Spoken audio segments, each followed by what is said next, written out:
Mga kapatid kay Kristo, magandang umaga po sa inyong lahat. Magandang umaga po, Father.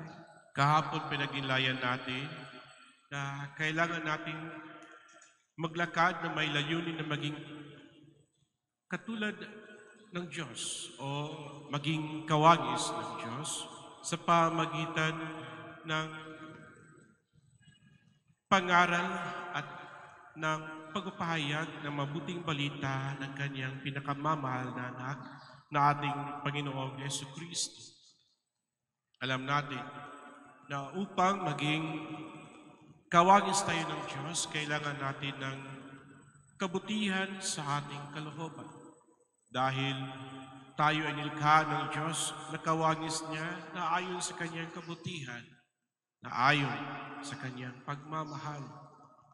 Alam natin, sa bawat kalooban ng tao, andoon yung pangarap, mga ninanais na maging mayaman, makapangyarihan, at maging tanyag sa buong sangkatauhan. Marami sa atin, kahit mga kaparian, na nangangarap na maging mayaman, makapangyarihan, may magandang katungkulan upang maging tanyag. Marami nga sa mga kaklasiko sa Gregoriana doon sa Roma, sa universidad, bumibili na ng bishop ring. Yung minsan naman yung iba, naghahangad na makabili ng staff ng bishop. Bakit? Karamihan sa pinapadala sa Roma upang mag-aral, lalong-lalo na sa Gregorian University, na siyang mother university ng mga Ateneo at Xavier University sa Pilipinas, ay mga kandidato upang maging obispo. Kaya nga marami sa mga kakilala ko, iba naman, mga kaklase ko, naging monsignor na. Kaya sabi ng iba, ikaw, Father, kailan ka maging monsignor? Nako, wala yan sa vokabularyo. Mga kapatid, alam natin na kapag ang tao ay nandun na sa yaman, kapangyarihan, katanyagan, unti-unting nawawala ang kanyang layunin na maglingkod ng maayos at may pagmamahal sa bayan. Marami sa atin na gustong maging guro upang makapagturo ng maayos sa mga bata. Maging doktor upang malunasan ang mga sakit ayon sa kanilang kagustuhan, na maging pediatric o di kaya surgeon, di kaya neurologist. Maraming kasi klasik, iba't ibang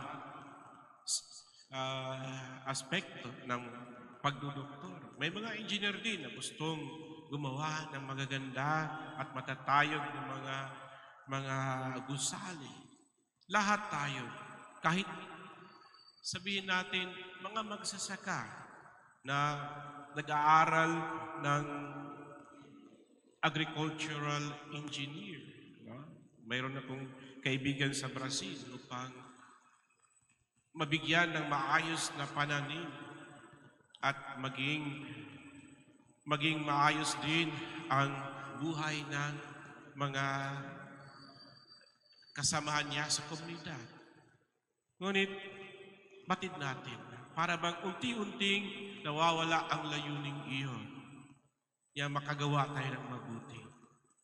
Maliban na lamang sa makatanggap tayo ng magandang sahod. Bakit? Unti-unting naging alipin ng yaman ang kalooban o ang puso ng tao. Kapag ang kalooban ng tao ay naging alipin na ng yaman, unti-unti ring nawawala sa kanyang kaisipan ang kung ano ang totoong layunin, kung bakit naging iyon ang kanyang profesyon, kung bakit naging iyon ang kanyang bukasyon. Sino ba naman ang tatay at nanay na bago pa naging mga ganito ay walang ibang layunin kundi mapag-aral, mapag-ayos ang buhay ng kanyang pamilya, ang kanyang mga anak. Ngunit minsan, lumilihis po talaga ang ating mga layunin at patungo tayo sa kung ano ang ating sariling kagustuhan. Yung bang, paano ba yun? Selfish motivations and interests in life. Kapag andun na sa atin ang yaman, ang kapangyarihan at katanyagan. Ngayong darating na Kwaresma, magsisimula ngayong Miyerkules sa pamagitan ng pagpapahid o paglalagay ng abo sa ating gumbunan. Magsisimula na ang ating pagbulay-bulay, pagnilay-nilay ukol sa panahon ng Kwaresma at magsisimula sa 3 tentasyon, pagsubok ng ating Panginoon sa yaman, sa kapangyarihan at katanyagan. Na sana mga kapatid, sa araw-araw nating pag-inay sa salita ng Diyos, ang karunungan ng Diyos ay patuloy na siyang maging liwanag ng ating paglalakbay patungo sa kabanalan ng buhay. Amen.